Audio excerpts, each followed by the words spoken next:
Hoje nosso convidado é Marcelo Tristão Ataíde de Souza, o conhecido Marcelo Taz, comunicador, educador, apresentador, roteirista, ator, jornalista, diretor e escritor brasileiro.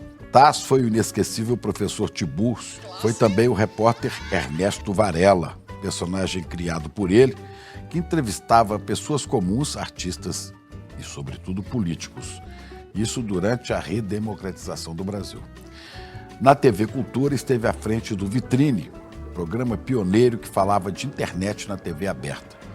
Foi um dos criadores do Cacete Planeta, apresentou o Video Show e por 10 anos coordenou a criação dos roteiros do telecurso na TV Globo. Marcelo comandou o CQC Custe o que Custar na TV Bandeirantes, que ele mesmo definiu como um produto de muito jornalismo com o talento dos humoristas à frente da câmera. Taz ficou por 10 anos no Papo de Segunda na GNT e hoje apresenta o programa Provoca e é comentarista no Jornal da Cultura, da TV Cultura. E como bom explorador das fronteiras da linguagem nas várias mídias em que atua, Marcelo Taz faz uma provocação. A televisão ficou muito medrosa.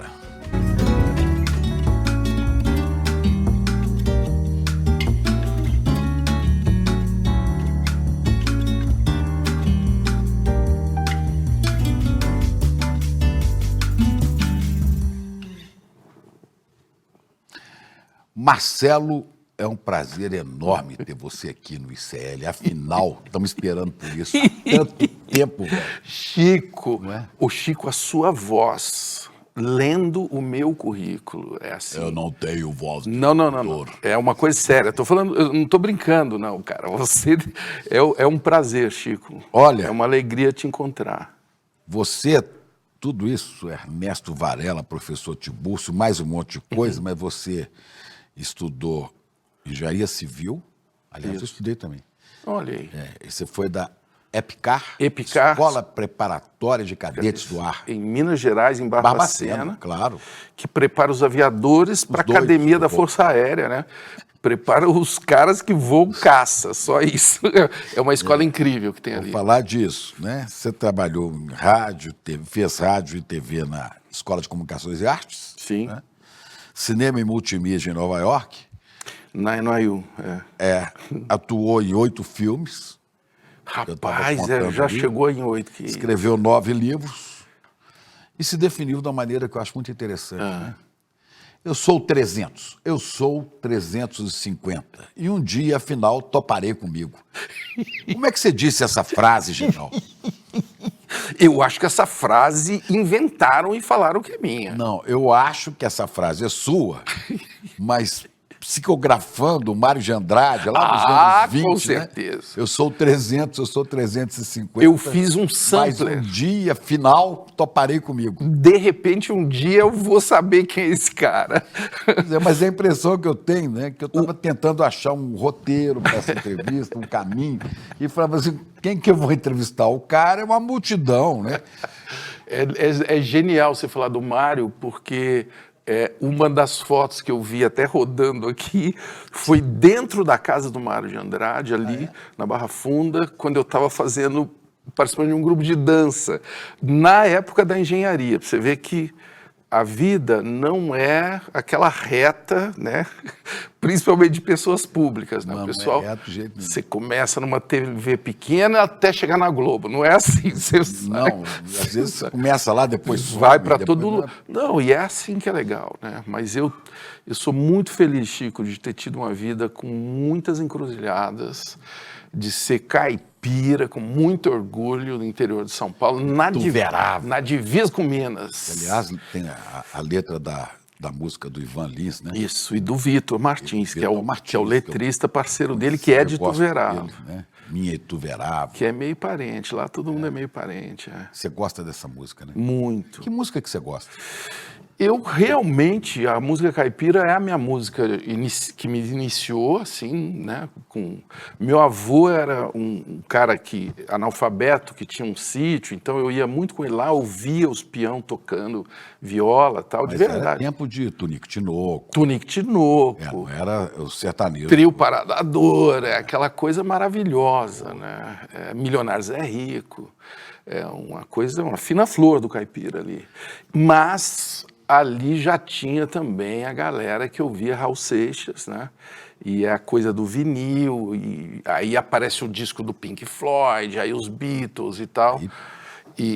E aí secos e molhados, né? É muito legal, assim, essa mistura. O interior é um lugar muito legal para você. Você ficou em Ituverava há muitos anos? Eu fiquei só até os 15, porque... Bom, peraí, antes, você se chama Marcelo Tristão Ataíde de Souza. Isso. Né? Isso o mesmo. Taz é Tristão Ataíde de Souza. Exatamente. Né? E Tristão da minha mãe, Ataíde de Souza. Tem nada a ver com o filósofo, professor católico Alceu Amoroso Lima. É uma coincidência. Que usava Tristão de Ataíde como pseudônimo quando escrevia em jornais. E que era muito, né, conhecido e influente. Quando eu nasci, ele era o intelectual católico. O seu nome. Eu passei a infância inteira, a juventude inteira, explicando que eu não era parente dele. Ele era muito influente, né? Ele assinava artigos gigantes nos jornais e tal. E a figura marcou muito o pensamento intelectual importante brasileiro no século passado. Conservador, católico, mas enfim. Conservador no começo e depois muito avançado. Isso, Chico. Cristão foi no começo um cara bem daqueles congregados marianos, aquele negócio, e depois, né, falando do pensamento, depois... E acontecia o contrário também. Pessoas que começavam muito a avançar, Paulo Francis, né, muito avançados, e depois viravam conservadores, até de direita, assim, pode-se dizer. Né? Como Carlos Lacerda, que começou militando como comunista e depois virou o reaça fantástico. Da direita. Ou Dom Helder Câmara, que começou como integralista e terminou, né? O que nós estamos falando? De algo absolutamente necessário hoje. Eu não vejo hoje essa possibilidade, ela é muito estreita, você não acha? Eu acho que tem um medo de discordar, né, em termos de pensamento mesmo. Não, porque hoje discordar você pode tomar um tiro. Você pode tomar um tiro, ou pior, você pode continuar no mesmo lugar onde todo mundo concorda com você. E é aí que a gente sai perdendo. Aí a democracia sai perdendo. Na minha visão, na minha opinião, entendeu? Tem uma visão para nos passar já. Eu quero saber, até os 15 anos você ficou em Ituverava. Fiquei. Eu fiquei, mas já começava, enfim... A gente tinha uma caravana anual até Santos, então eu passava por São Paulo, entendeu? E comecei a ver que o mundo era um pouquinho maior que aquele que eu conhecia. Seu pai fazia o quê? Advogado. O meu avô era analfabeto, obrigou todos os filhos a ter diploma. O meu pai fez educação física primeiro. Naquela época o curso durava 2 anos. O meu avô, ele chegou com 19 anos. Papai, concluiu o curso. Você fez o que você quis, agora você vai fazer o que eu quero. Você vai fazer direito. Esse não vale. Ele teve que fazer direito. Aí ele fez direito e eu acho que foi uma puta sorte, que o meu pai foi não só um grande advogado ali daquela região, mas um humanista, assim, um cara que mergulhou mesmo nesse conhecimento. Dos livros, enfim. Ele te encaminhou, de certa maneira, te inspirou para a comunicação, para saber das coisas? Ele e a minha mãe. A minha mãe foi uma professora, ambos eram professores. A minha mãe tocava violino, sabe? Então a minha mãe me botou naquela época tinha o conservatório, eu comecei a tocar piano, e piano clássico, né? E o que foi incrível, com a mistura de música caipira, com aquelas coisas todas acontecendo, eu tive o privilégio eu estudei piano clássico durante 7 anos, cara. Foi assim... E eu tinha algum talento, tinha uma professora de São Joaquim da Barra, que ali na... Olha que loucura, né? De tudo que a gente já falou que você já fez aqui, você estudou engenharia civil, eu também piano, pô. Fiquei 7 anos lá. Por isso que eu falei que você é 350, não foi? Mas aí tem muito a ver com a sua pergunta sobre a Epicar, né? E sair de casa com 15 Como é que você anos. foi parar na escola? Então, assim, eu tocando lá em Barbacena? piano, feliz, no meio da roça, com aquela vida muito bacana, não sei o quê, eu percebi que eu estava muito longe do mundo, entendeu? Aí você falou, agora eu vou voar. Aí eu falei, eu preciso sair. No bom português, eu preciso sair dessa merda, dessa cidade, você entendeu? E aí descobri que tinha uma escola onde eu poderia fazer o colégio, tinha um vestibular para fazer, soube através dos meus amigos. Da aeronáutica. Da aeronáutica, tem um puta vestibular fudido. A gente estudou muito, eu e uma galerinha. Aí você foi... Passei, fui o único, infelizmente, aí fui para lá e fiquei na vida militar 3 anos com a maior diversidade de brasileiros que eu já convivi, até hoje. Que ano foi isso? Na TV Cultura, na TV Globo, em nenhum lugar eu trabalhei com tanta diversidade. É mesmo? Que ano foi isso? Isso foi em 75. Quer dizer, a gente estava ali na ditadura... Plena ditadura. Em plena ditadura Plena do General Médici. Do General Médici. Transição para gás.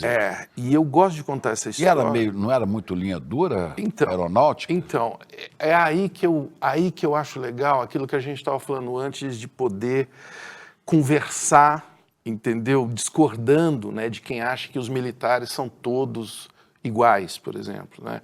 Então, na minha turma estavam Batista Júnior, o ministro que falou tudo isso que foi falado, que desmontou a versão de que não havia um golpe. O Batista Júnior foi meu colega de turma, tenho o maior orgulho do Batista Júnior ter se posicionado. Você conviveu muito com ele? Muito, a gente é muito parece um cara muito correto. A gente é muito próximo, entendeu? E Arlindo Cruz era da minha turma. Era o aluno 76, o Cruz, com quem eu tive o privilégio de conviver dos 15 aos 18 anos ouvindo sambas. Ele levava samba lá para dentro da... Ele já estava no samba. Então, ele e outros da nossa turma, Bittencourt, Blair, um monte de gente que eu sou amigo até hoje. Louca. E, então, assim, eu convivi num ambiente, Chico, extremamente estimulante. Descobri o Pasquim dentro do quartel, porque tinha um colega meu que assinava o Pasquim. Eu falei, o que é isso? Isso é um jornal. Os oficiais não chiavam? Não, menino, você está lendo uma coisa... Não, era uma escola, quer dizer, tinha biblioteca, você tinha os jornais lá, enfim. Você foi lá para estudar? Eu fui para estudar o colégio, né? Eu fazia o colégio numa escola boa e pública, porque os meus pais não tinham como me bancar numa cidade grande, entendeu? E aí descobri o Brasil, literalmente. Mas você não se aplicou para conhecer aeronáutica, para ser aviador? Sim, você voou? Não, eu comecei a voar, obviamente, você pode voar de carona quando você está da aeronáutica, inclusive, na época se discutia se era legal ou não, você podia ser preso quando você faz alguma coisa ilegal. Era um pouco ilegal, mas tinha um jeito de chegar nos pilotos, né? Porque eles tinham uma empatia, porque eles já tinham sido alunos da Epicar. Então a gente chegava... Era o caminho para você ser aviador. É o caminho natural, até hoje na Força Aérea, se você quer ser um aviador, Epicar, AFA, Academia da Força Aérea, em Pirassununga. E aí, se você passa pela AFA, você começa a voar, digamos, de uma maneira extremamente complexa, né? Nós estamos falando dos aviadores de caça, que são os melhores aviadores que existem no país, assim. Alguns eu tenho o privilégio de ser amigo, entendeu? E já ter voado com eles. Mas você voou sempre de carona, você nunca pegou para pilotar? Eu nunca peguei para pilotar, mas já voei de carona com a Esquadrilha da Fumaça, por exemplo. 50 minutos. Legal, né? 50 minutos, assim... Para botar as ideias sem acochambrar, como se diz na gíria militar. Eles fazem... A esquadrilha, quando ela... Fazendo perda, jogando o avião para baixo. A esquadrilha, quando ela convida alguém para voar, e ela faz isso com alguma regularidade, mas é um privilégio que até hoje, enfim, era um dos meus sonhos. Eu voei em 2012, é muito recente esse voo e tal.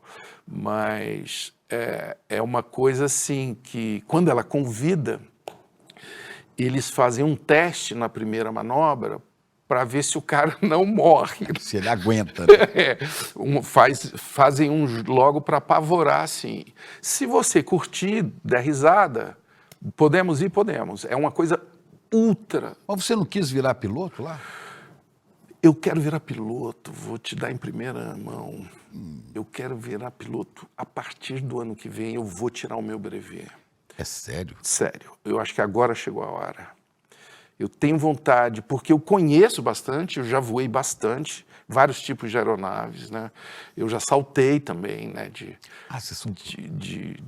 voo livre, né? De asa delta e tal. Eu gosto de voar, eu gosto de voar, entendeu? Eu pensei que você tinha saltado de paraquedas. Não, de paraquedas não, porque eu fraturei os calcanhos, então não é uma boa ideia.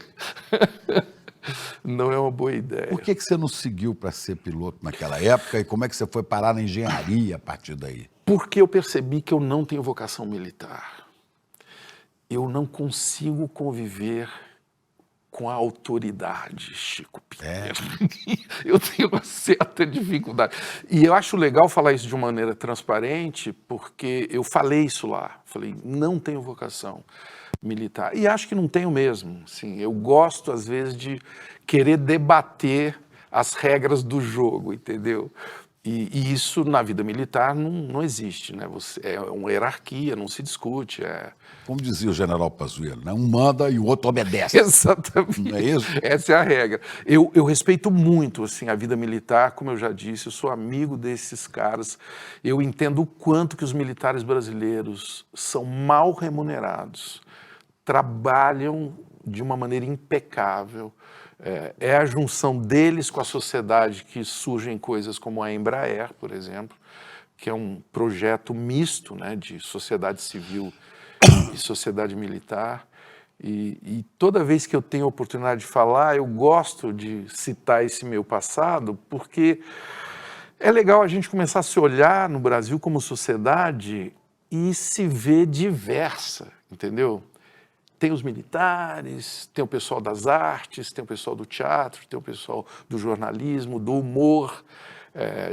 Sabe, é legal que isso tenha uma... Você não acha?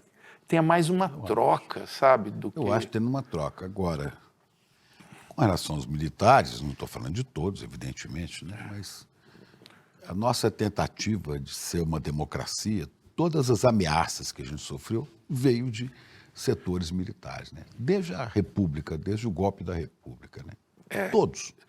Getúlio, você bota aí também? É um pouco, né? Porque o Getúlio... Porque assim, porque eu gosto de falar assim, algumas tentativas que eu abomino. Por exemplo, o golpe do Estado Novo, ele tinha um bando de militares ao redor dele, né? O general Dutra, o Eurico Gaspar Dutra. Sim, assim, mas assim, para mim a força militar, como o nome diz, é uma força, né? E depende de quem está lá nesta força. Então, o Batista Júnior, por exemplo, é um militar. E foi agora que ele destravou uma versão errada. Ele teve uma coragem de destravar. Você concorda, não? Mas teve um militar lá que estava escrevendo o plano do punhal verde e amarelo. Disse que era e teve um outro militar que falou não.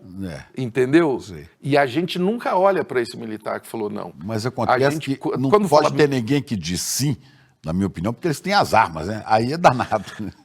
Então, mas aí que eu falo de força, né? Nós estamos vivendo, por exemplo, uma coisa agora em relação aos Estados Unidos, preocupante, mas assim, muito preocupante. Eu acho apavorante. Porque é uma força que está lá, entendeu? Então, dependendo da pessoa que está no poder, a força é usada de uma maneira absolutamente contra a sociedade, entendeu? Da mesma maneira que a tecnologia, as redes sociais, se virarem um monopólio na mão de poucos, também podem ser usadas desta maneira. Então, você entende? Não é necessariamente a força militar, mas a força do poder, mas a força dinheiro. Da arma, velho, ela é danada. Essa daí... Porque essa é definitiva. Você nega, pode discutir tarifa, o que você quiser com os Estados Unidos. Se vocês botarem arma, a gente tem que falar, bom, acabou. Eu concordo com você. Mas tem gente muito boa lá. É isso que eu conheço, entendeu? Tem gente muito competente, que precisava falar mais, mas uma das regras da vida militar é que você não pode falar. Esses que a gente conhece, que são falastrões, inclusive eles Fazem. Então, eles estão cometendo um erro no protocolo militar, em sendo falastrões. Mas às vezes custa caro. Caríssimo. Bom, voltando aqui, e como é que você foi para a engenharia a partir da EPICAR, dos cadetes do ar? Aí é uma coisa que eu consegui Você juntar. queria ser engenheiro? Eu queria entender como as coisas funcionam. Isso até hoje eu sou assim, né? Você fez engenharia? Eu fiz engenharia civil. Então, eu também. Só não me formei. Eu Cheguei ao último ano e... Eu gosto, assim, e hoje eu entendo, assim, analisando a minha carreira hoje de comunicador, eu não conseguiria fazer as coisas que eu fiz. Inclusive o professor Tibúrcio. Mas você terminou o curso de engenharia? Eu fiz comunicação também, junto com engenharia. Eu fiz essas duas coisas, Mas eu eu abandonei terminei, no último ano porque a Mas eu comunicação- terminei assim, Chico. Eu abandonei tudo uma hora e fui fazer teatro com Antunes Filho. Então, eu estava fazendo engenharia, comecei a fazer teatro, abandonei tudo. E com gente fantástica, né? E Antunes Filho, Antunes Guel Filho Arraes, quem mais? É o meu grande mestre, assim. Aí, quando eu volto para a vida, para conversar com meu pai, né? Assim, ele estava esperando. Eu estava fazendo engenharia e comunicação. Eu falo, papai, eu já estava começando a fazer vídeo com o Fernando Meirelles, com o Paulo Morelli, com o Olhar Eletrônico, o Tonico Melo, Marcelo Machado, o Dario Vizeu, uma galera animadíssima com câmeras de vídeo, né? Quando eu dou a notícia para o meu pai, ele fala, mas o que você vai fazer? Engenharia? Eu falei, não, vídeo. O que é isso, né? O que é isso? O que é vídeo? Porque a gente não sabia o que era vídeo. Não existia vídeo, né? É difícil. Dependendo do lugar que você falasse, o cara achar que você ia trabalhar numa vidraçaria. Fazer vidro, Não existia, os vídeos cassetes estavam chegando. Então, enfim, era uma coisa muito inovadora, né? Um pessoal muito disruptivo. Agora tem umas palavras para isso, né? Disruptivo. Era uma startup. Que vive num lugar distópico. Essas coisas, palavras que aparecem, startup. Quer dizer, a primeira vez que eu te vi na televisão, e eu sou um pouquinho mais velho, já era jornalista, tinha trabalhado no jornal impresso, estava na TV Globo, né? Aí um dia eu liguei a televisão lá em Belo Horizonte, estava Ernesto Varela, eu falei, de onde saiu esse cara? Né? E entrevistando Paulo Maluf, e perguntando na lata assim, como é que é? O senhor é corrupto? Foi essa pergunta. Se é verdade. É verdade. Eu dei a chance dele Verdade. confirmar. O senhor é corrupto? É verdade que o senhor é corrupto. Ele não quis responder. O que aconteceu? Teve que responder agora, em 2025. Ele devolveu 210 milhões de reais. Ele está em prisão domiciliar, né? Está lá. No fim da vida, porque já está com mais de 90 anos e doente, né? Eu tenho uma coisa assim, até para reconhecer em relação ao Paulo Maluf, ele nunca me recusou uma entrevista. Ele sempre sabia que eu ia pegar no pé. Ele era muito hábil nas entrevistas e isso, assim, que para mim é uma característica que os políticos de hoje são mais medrosos, entendeu? Eles têm medo de dar entrevista. Assim, entrevista assim, onde você Por mais louco que fosse o político, né? Assim, louco que eu falo assim, de abusar, ou corrupto, ou que for, chegava ao nível que a gente tem hoje, né? Que hoje, né? Você ouve, você olha, não é possível que esse cara está falando. Mas o que está acontecendo hoje, para mim, é bem diferente. Assim. Mas hoje uma tentativa de destruição mesmo, de um país ou da política, entendeu? E não estou falando só do Brasil, né? Para mim, nós não estamos vivendo uma disputa com a direita e esquerda. Assim, a gente tem pessoas que querem destruir mesmo, assim, qualquer estrutura democrática para se manter no poder. Seria possível o Ernesto Varela hoje? Com certeza. E existem pessoas aí fazendo um trabalho... Está fazendo algo semelhante? Olha, você gosta de podcast? Tem um podcast chamado Medo e Delírio em Brasília. Sim. Esse é o meu jornal nacional. Eu ouço as notícias, o Medo e Delírio, ele dá um resumo da semana com humor. É uma loucura, né? Mas com humor que faz você... Assim, o humor é uma coisa muito eficiente, né? Por isso que eu cito o Medo e Delírio, porque para mim tem a ver com CQC, com Varela, com ousadia, com você entrar num lugar que o cara não está preparado para te... Mas o personagem Ernesto Varela tem lugar hoje? Eu creio que sim. O lugar tem, né? Tem que ver onde, quando, com quem, entendeu? Eu acho que os espaços são ocupados desse jeito. Pois é, você tem vários talk shows na televisão e também na internet. Você nunca pensou em o Ernesto Varela, que já está mais velho, sentar e fazer entrevista como o Jô fazia? O Chico, eu nasci com defeito de fabricação. Eu não tenho nostalgia, assim, eu não tenho nostalgia do que eu já fiz. Eu sempre... Já passou. Não, assim, eu não vou fazer o Varela de novo. Eu já fiz o Varela. Por que era o Ernesto Varela? O nome? Foi você que inventou? Fui eu e o Fernando, né? Por que Ernesto Varela? Então, a gente estava buscando um nome que fosse com credibilidade. As pessoas falaram, não, esse cara existe, né? Então, o Ernesto... Ernesto Palha? O Fernando trouxe o Ernesto. Eu creio que tinha a ver com o Palha. E o Varela, para mim, é um nome, assim... de um imigrante, mas que... E a gente criou uma história do Varela, que ele morava no Tucuruvi, era filho único, o pai já tinha morrido, mãe solteira, entendeu? Mãe que cuidava dele, tinha um Chevette, tinha uma Barça. Vocês criaram? Criamos, assim, eu criei... Mas era o Varela, não era o Ernesto Varela? Era o Ernesto Varela. Era o Ernesto Varela, que era esse cara aplicado, recém-formado, que fazia o dever de casa, fazia a pauta com todas as perguntinhas, ia com o papelzinho, assim. Isso foi em 83, né? 83. O Ernesto Palha já era repórter. Já. Pode ser. Palha, sinta-se homenageado, uma grande homenagem, né? E o Varela teve, assim, uma credibilidade, vamos dizer assim, de que na cobertura das Diretas Já, que a gente foi para o Congresso, né, o Varela já começou a ficar conhecido, o meu crachá era Ernesto Varela. E as pessoas achavam que era o seu nome, né?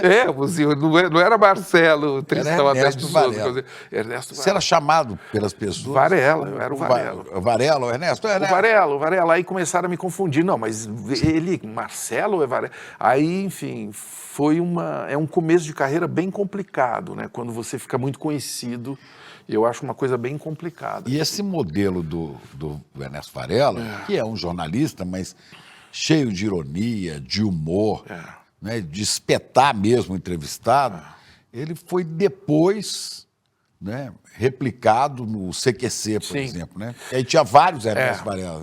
Os criadores do CQC só me falaram isso no último dia que eu estava no CQC. Falaram o quê? O criador desse formato se chama Diego Gebel, é um gênio, é um cara muito talentoso, junto com Mário Pergolini, que era o apresentador lá da Argentina. Ele fazia... O modelo é argentino. Ele fazia... Ele estava na cadeira que eu ocupei aqui no Brasil. Ele estava na cadeira central, o Pergolini, parceiro do Gebel, na criação do formato, entendeu? E aí depois eu fiquei 7 anos aqui na Band, né, no CQC. Aí no último dia o Gebel falou, vem aqui na minha sala. O argentino? O argentino, quero despedir, sabe, queria tocar um tango, assim, de despedida, não sei o quê. Ele falou assim, tem uma coisa a te contar. Eu falei, o quê? Quando criamos o CQC, nos inspiramos. Assistimos las cintas magnéticas de Ernesto, VHS, né? Virou Ernesto. Eu falei, mas você tinha que ter me falado isso antes de eu fazer o contrato. Que ia valer muito mais, cara. Né? Mas eu acho muito legal ele ter falado isso, porque o CQC... Mas eu vi o muito CQC, mais do que Varela. Eu vi o CQC e eu vi o Ernesto Varela o tempo todo. O CQC é um projeto muito ousado, eu acho muito ousado mesmo, que a gente, inclusive, não sabia se aquilo ia dar certo aqui, porque eu achava ousado demais quando eu fui convidado. Tão ousado que projetou Jair Bolsonaro. Porque Deus Alguns acham isso, você acha? Acho. Acha mesmo? Acho que... Por quê? Me explique. Pela exposição excessiva dele... Mais do que a capa da Veja? Quantas vezes ele saiu na capa da Veja? Mas quem é Veja, rapaz? Quem é Veja? A Veja pautava o Brasil naquela época. Pautava o Brasil, mas o povo vê televisão até hoje, né? As pessoas veem televisão. Você já esqueceu, Chico? Não esqueci, não. Você já esqueceu. Não, senhor. as pessoas Veja que liam a Collor, Veja... Sim, mas a Veja... Veja impediu que o Lula fosse presidente. Sim, mas a Veja só ganhava... E a Veja bancou o Bolsonaro. Mas a Veja só ganhava essa importância quando ela era replicada pela grande mídia televisiva, né? Aí sim, porque senão morria lá na capa, né? Ô, Chico, Eu vi muitas capas da Veja, não me lembro agora, uma que não deram nada. Eu posso contrapor essa sua... Contrapõe, é só uma pressão que essa eu tenho. sua visão, porque eu comecei a perceber quem são as pessoas que têm essa visão. São todas pessoas de esquerda, né? E principalmente do PT, sabe? Pra você saber, eu não sou do PT. Não, eu sei, mas Agora, eu estou falando sou de que esquerda. eu fiz uma investigação mesmo, investigação jornalística. Mas eu não estou dizendo, olha, cuidado, eu não estou dizendo que a culpa... Não, você falou que o CQC é responsável pelo Não, Bolsonaro. eu fui em parte responsável pela projeção. Agora melhorou. Não. Na primeira vez que você falou, você não falou isso. Mas eu sinceramente, eu acho que eu nunca tinha visto na televisão o Jair. Porque o Jair... Você nunca tinha visto? Não, uma vez ou outra ele falando alguma coisa. Eu acho que é o seu viés. Essas figuras... Eu acho que é o seu viés. Essas figuras como o Jair e outras...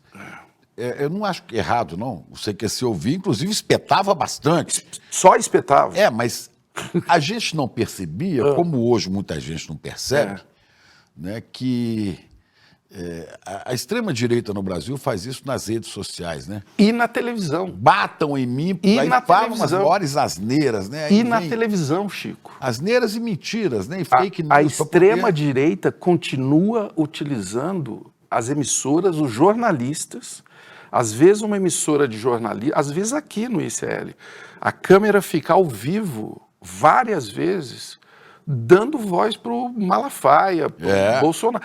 Isso eu acho que a gente tem que entender que não é legal, entendeu? Mas hoje eu estava vindo para cá, eu estava vendo um outro canal aqui que compete com vocês, a Jovem Pan, e era o menino lá ao vivo, falando sem parar, o Nicolas, entendeu? Então assim, e falar que o CQC deu visibilidade para o Bolsonaro. Não, porque assim... O CQC é o responsável. Mas só para Você deve ter sido muito cobrado ou xingado. Como me senti cobrado aqui. Não, me perdoa. Não, assim, eu discordo muito dessa visão, entendeu? E só quero apontar com muita tranquilidade, porque isso para mim não é uma questão mesmo. Assim, eu tenho certeza que não é isso. É que existe um partido que quer arrumar um fator externo para a existência do Bolsonaro e não quer assumir a sua parte. Você acha que o PT não tem uma parte aqui no aparecimento do Bolsonaro? Para mim, essa é o xadrez que eu estou querendo jogar com você. Na hora que as forças progressistas entenderem que a falta de debate com transparência sobre a corrupção que aconteceu nos governos de esquerda... Mas nós tivemos debates fantásticos do PT com o PSDB. Então, mas hoje não tem. Mas eu imagino é que... Você acha que hoje tem um debate... do Jair, por exemplo, ela foi uma figura, né, alimentada por setores da extrema-direita, inclusive militar, para ocupar um espaço que havia sido perdido desde a redemocratização. Né? O general Geisel, depois de deixar a presidência, falava, né? Esse Jair é um mau soldado. Sim. Falou com Leônidas. Sempre foi.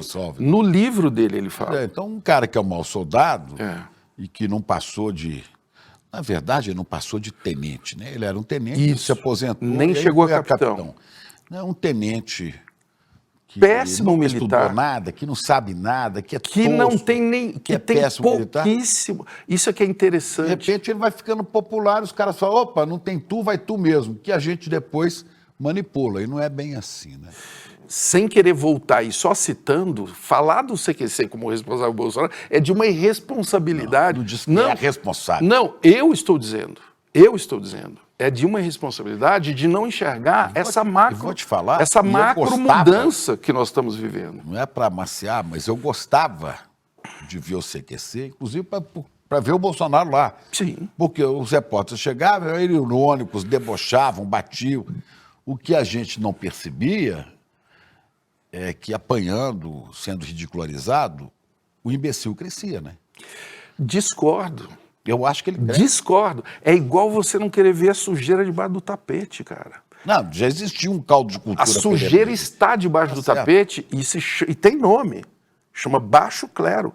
Os jornalistas dão um nome para aquilo. Só que eles não falam no baixo clero. O CQC, na minha opinião, desculpe, na minha humilde opinião, ele deu um furo de reportagem. Existe um baixo clero, que é uma coisa que todo jornalista sabe. E jornalistas, eu amo essa profissão também, Chico. Assim, eu frequentei redação da Folha, entendeu? Frequentei redação do Estadão, frequentei redações com Mino Carta, né? Isto é, frequentei redações assim... riquíssimas. Porra, Otávio na Folha, tive esse privilégio mesmo de trocar. E o que mais me fascinava era quando eu chegava de Brasília, ou quando eu estava até em Brasília, aquela conversa do cafezinho, que é ali que você sabe o que está acontecendo. Eu falava, caralho, por que vocês não falam disso? Só fala aqui no cafezinho, não fala lá. Por que não sai na notícia isso? E só sai aquela declaração. Não, hoje o presidente falou, não sei o quê, não sei o quê. Estou exagerando, tá? Mas nunca saía aquele bastidor, aquele imbecil, aquele cara que dormiu. Isso não saía, você lembra? Não saía. Isso não saía. Isso era ignorado. O CQC foi lá, a gente fez uma coisa que eu lembro que foi uma travessura muito legal, a gente conseguiu incluir a cachaça na cesta básica. Um pedido para incluir a cachaça na cesta básica, colocando umas meninas, como se faz em Brasília, a gente mostrou, umas meninas pegando a assinatura dos senhores congressistas, entendeu? E eles assinaram. E eles assinaram. Então a gente meio que hackeamos ali um pouco. Eu achava genial. Com toda a humildade, a gente hackeou um pouco uma parte que o jornalismo não fazia, entendeu? Como hoje... eu vejo youtubers fazerem coisas que o jornalismo não está fazendo, como o Felca, por exemplo. Pois é. O Felca deu um furo de reportagem agora, você concorda? E é uma brecha que surge e que eu, como jornalista, eu acho que a gente deve se sentir desafiado. O Felca é uma crítica feroz aos jornalistas do Brasil inteiro, porque ele fala, o que vocês tinham que estar fazendo? Não é? É isso mesmo. Por que vocês nunca viram isso? Está rolando direto. E isso não é um confronto para mim. Isso é só uma provocação. É uma experimentação, né? E você vê hoje alguma coisa parecida acontecendo? Eu vejo na internet, né? Não, estou falando eu já citei um podcast. Na TV não, né? Na TV eu vejo pouco, infelizmente. Eu acho que a TV continua medrosa, né? Ela pouco ousada, ela não aprendeu com a perda de relevância dela. A perda de relevância da TV, para mim, é muito clara, né? A gente não precisa falar disso, né, Chico? A TV tem muito menos relevância do que ela já teve. Por quê? Porque ela ficou muito acomodada, assim, entendeu? Isso, claro, tem exceções. Movimentava uma montanha de dinheiro e depois começou a dividir esse orçamento, né?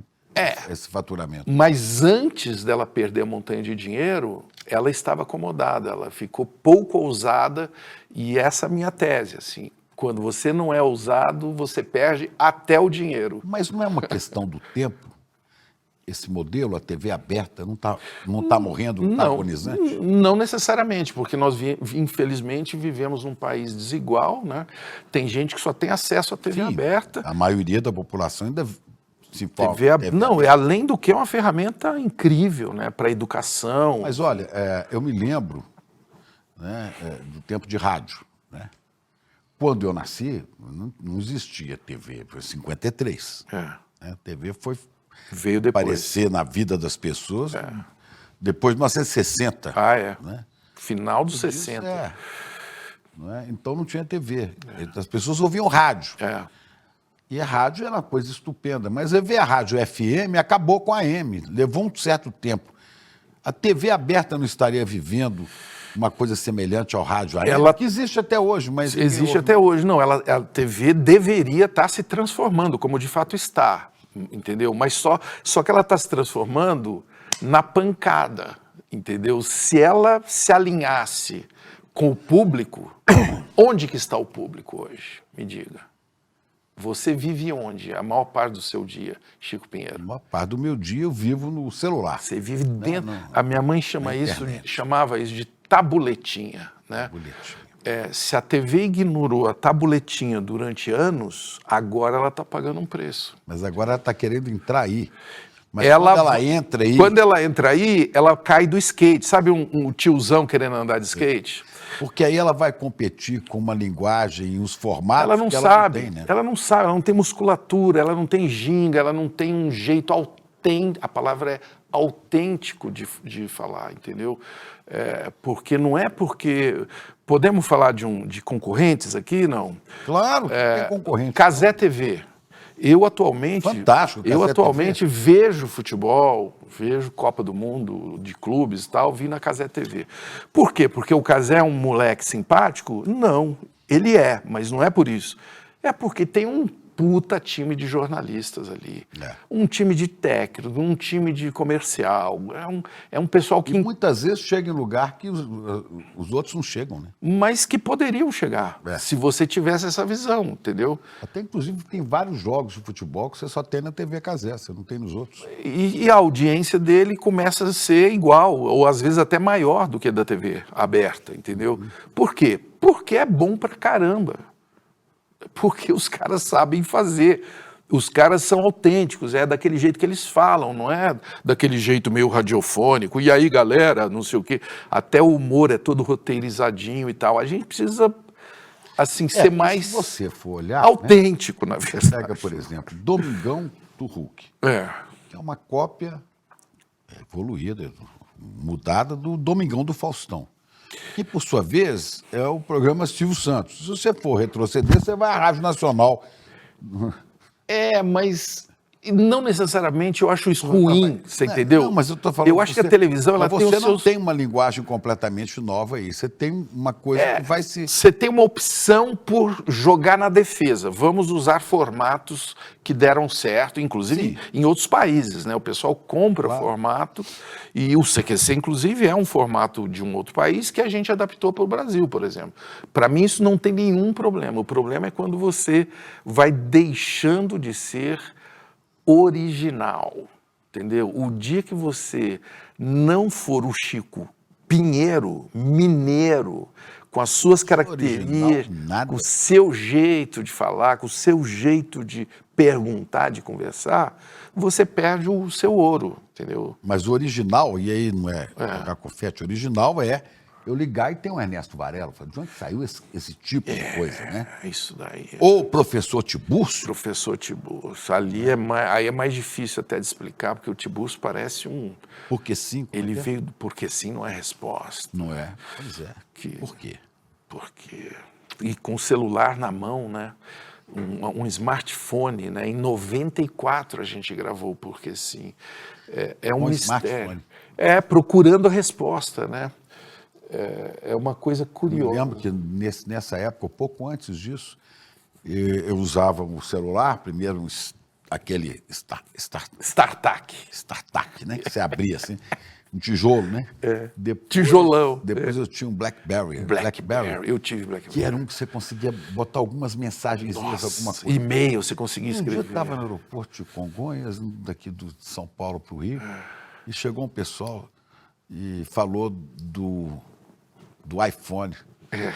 Tá vindo aqui, a Apple está lançando, você vai ter um negócio. Eu falei, não gosto disso, não. quero. Eu já tenho isso aqui. Eu falei, eu já tenho isso aqui, não preciso mais do que isso. Isso aqui para mim é telefone, é para falar e ouvir o que os outros falam. E no máximo mandar uma mensagenzinha. Não, mas aqui você vai ter tudo da sua vida. Eu falei, não quero ter isso nunca, né? Tá aí agora, né? Tá aí, né? Dentro O dele. mundo inteiro, né? É uma mudança, eu acho que nós não Mas o processamos. professor Tiburcio já sabia disso. O Telekid já usava um.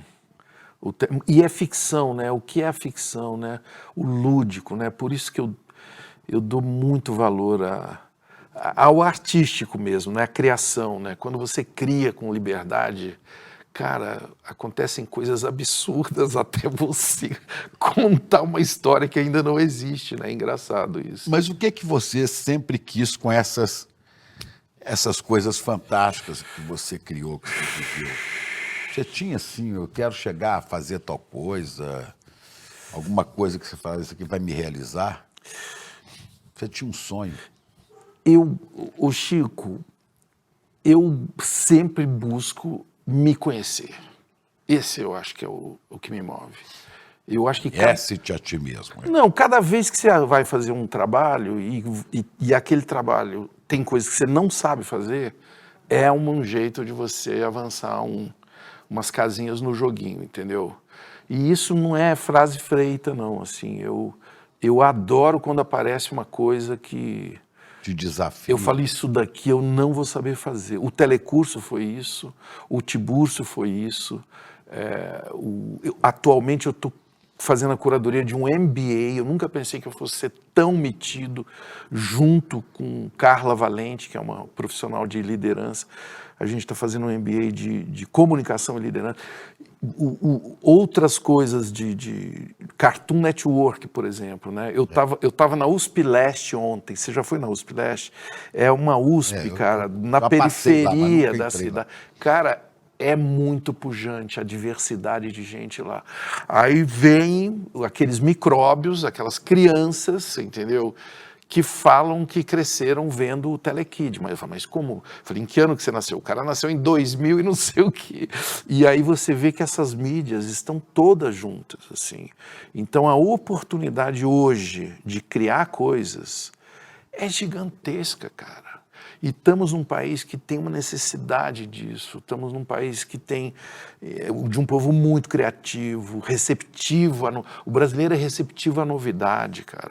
Vai tentar fazer um francês fazer uma coisa que ele já faz de um outro jeito. Ele não quer. Entendeu? Eu acho que a gente explora pouco isso. O alemão, se for fazer, ele vai falar onde está o manual. Desse jeito eu não quero e tal.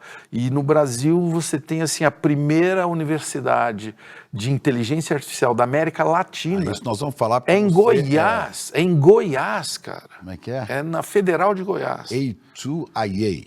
A2AI. A2. A2AI, Associação Internacional de Inteligência Artificial.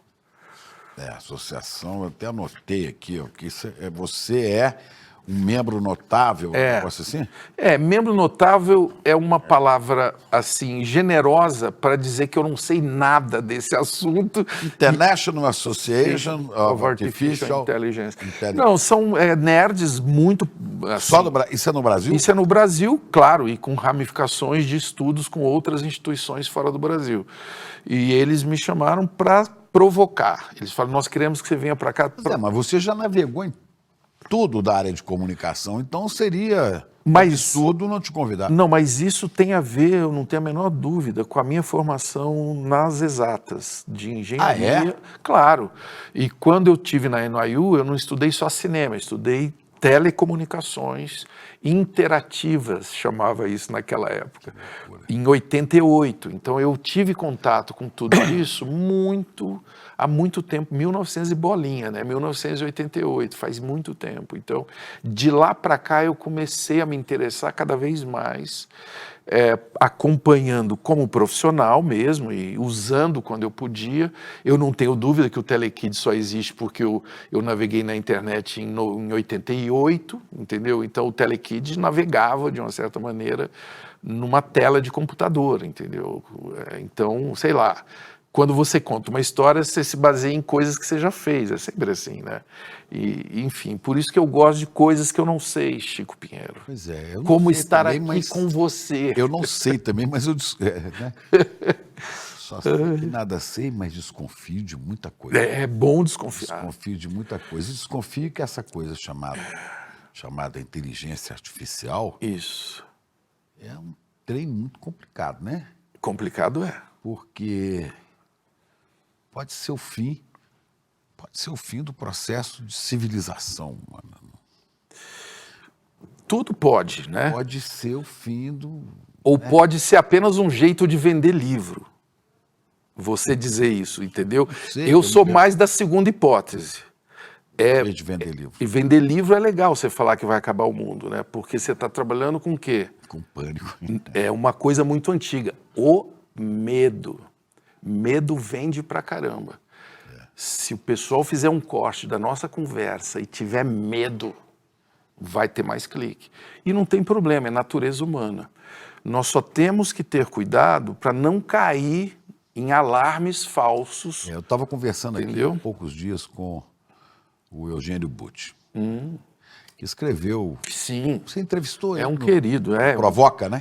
E é da ECA, da ele Escola de escreveu- Comunicação e Artes, da USP. Lançou há 2 meses, lançou 2 livros, um deles chama Razão Desumana, Isso, não é? Que fala de inteligência artificial. sim, sim. Por que é uma razão desumana?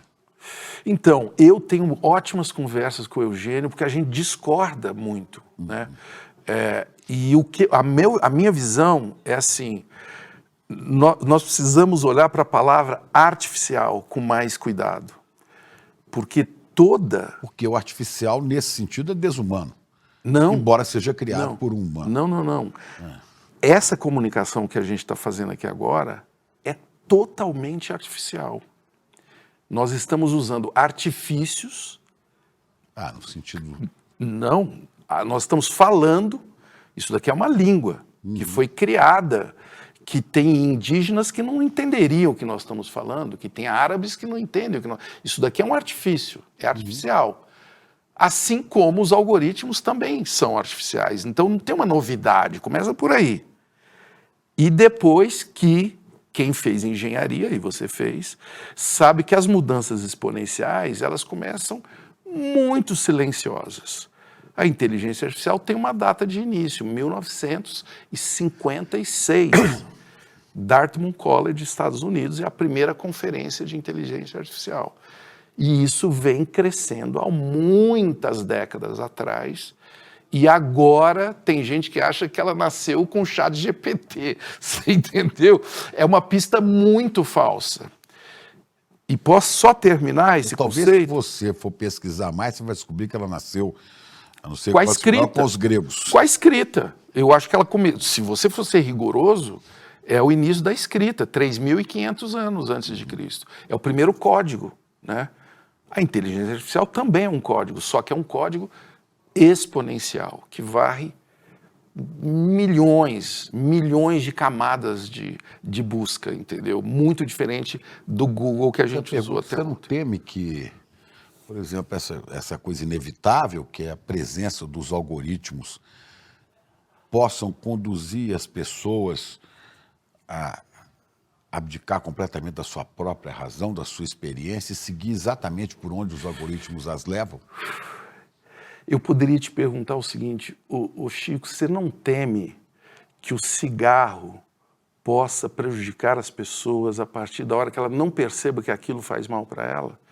É a mesma pergunta. Ou o álcool, ou o jogo, ou as bets. Eu falo de toda a civilização, né? Porque Mas aí é que entra os criadores de pânico, né?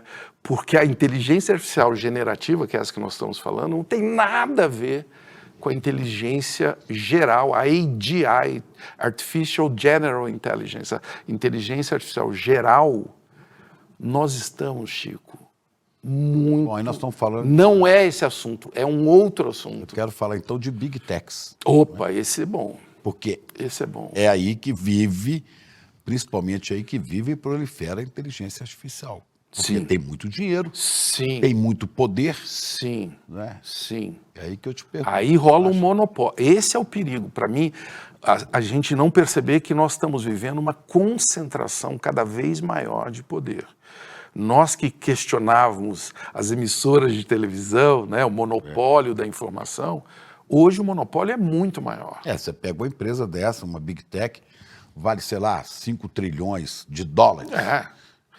Várias vezes, e é onde... 10 trilhões, várias vezes o que o Brasil produz durante um ano, Então, PIB, né? Isso prejudica o quê? Concorrência, criatividade, o ecossistema todo né, de criadores de novos, inclusive algoritmos, né?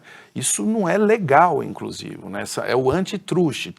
No Brasil tem muita gente especializada nesse assunto, que é ultra relevante, né? Tem que haver competição. Não existe competição quando você tem 3, 5 empresas globais que tomam conta de tudo que a gente faz, inclusive onde nós estamos agora, né? Nós estamos dentro de uma plataforma que é do Google, né? Sim. E é assim. E não tem problema. Aliás, uma plataforma excelente, uma plataforma maravilhosa. O problema não é o fato disso estar... não é apenas o fato disso estar num monopólio. É isso não ser transparente. Isso não ficar conversado. Isso não ser debatido na sociedade, né? O quanto que isso prejudica. E aí tem discussões que se abrem, que eu acho que são muito atuais, que são importantes. O quanto que um juiz tem força para barrar, deve ter força, né, para confrontar uma Big Tech dessa, né? Ou da Big Tech fala, eu vou decretar a sua morte. Isso. A sua morte financeira. Isso. Né? E agora, o Brasil, é bom a gente reconhecer isso também, começa a ser visto como uma referência dentro desse debate. E eu não estou aqui defendendo o ministro A, B ou C.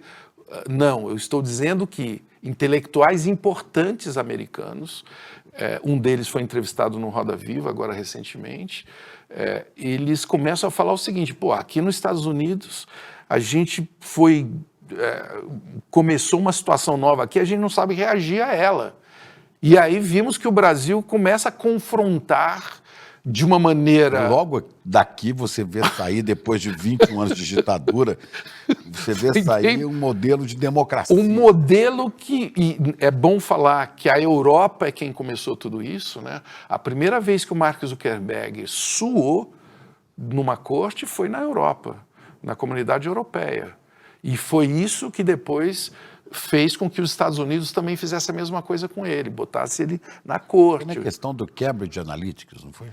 O Cambridge Analytics é muito legal, o Cambridge Analytics, porque é isso. Foi com a corte pressionou. Porque ficou evidente, ficou provado a influência do Facebook na primeira eleição do Trump, né? Com o mesmo cara que hoje... O Brexit também passou por aí, né? Isso, e é o mesmo cara que é assim com o Eduardo Bolsonaro, né? Ele é o guru dessa galera de manipulação de informação. É legal a gente entender como é que funciona esse xadrez, entendeu? Para poder, enfim, ouvir a voz de todo mundo. Olhando para o futuro, você tem esperança? Você é um cara esperançoso? Você é otimista? Eu tenho que pedir desculpas para te responder, porque eu sou otimista.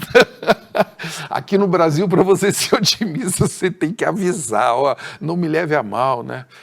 Por que eu sou? Eu acho que foi o Suassuna que eu vi falando uma vez, né?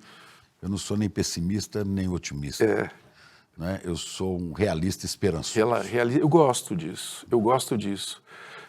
Eu gosto disso porque ontem à noite, cara, a gente está aqui conversando, eu estava na USP Leste, cara, com uma galera, Chico. Era 9 da noite, já tinha que fechar o auditório. A gente ficou até às 10 horas. Isso te alimenta.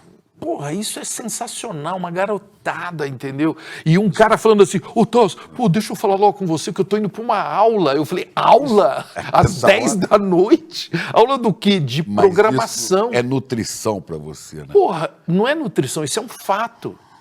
Se a gente ficar reclamando que não está acontecendo nada, estou citando a USP Leste como um exemplo. Você precisa ir para o interior do Brasil, você precisa ir para Goiás Velho, você precisa ir, sabe, para todos os cantos, você precisa ir para a periferia de São Paulo. Tem gente trabalhando, cara.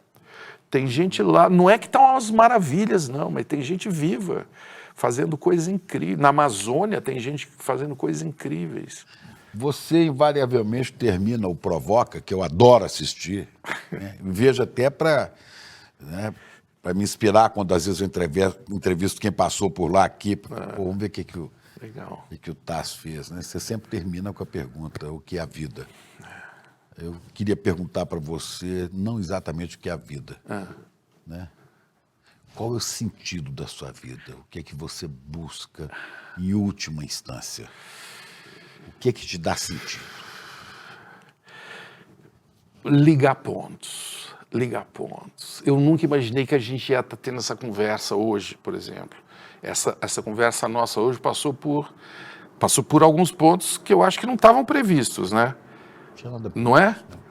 Eu acho é isso que me alimenta, Chico, ligar pontos, especialmente pontos que eu ainda não conheço, sabe? Eu acho muito legal você estar vivo e falar assim, o que eu ainda não sei fazer? E começar a fazer e se colocar naquele lugar daquele cara que não sabe porra nenhuma. Cara, é uma dor. Você fala, cara, eu vou pagar um mico nesse lugar, entendeu? E eu estou praticando isso, por exemplo, há 1 ano e meio eu estou fazendo remo olímpico, que é um esporte muito desafiador, que se qualquer erro você pode se machucar muito feio, entendeu? E que vai um tempo para você ir curtindo por que você está ali, como eu curti estar aqui. Com vossa pessoa, Chico. Obrigado. Coisa boa. Criptomoedas e bitcoins são os temas mais buscados nas redes sociais quando o assunto é finanças e investimentos. Agora, deixa eu só te fazer uma pergunta. Você deve conhecer alguns caras que ficaram ricos ensinando como se ganha dinheiro com criptomoedas e bitcoins. Mas quantas pessoas dos teus amigos e amigas você conhece que ficaram ricas com isso? Pois é, provavelmente ninguém, né? E deve conhecer algumas pessoas que já perderam muito dinheiro com isso. Mais de 95% dos investimentos com bitcoins e criptomoedas acabam sendo um desastre. Eu vivi mais de 20 anos no mundo do mercado financeiro e sempre tem algum assunto que é o assunto onde todo mundo acha que vai ficar muito rico. Já foi avestruz, já foi boi gordo, já foram umas operações malucas lá com ouro. Cada ano é uma coisa.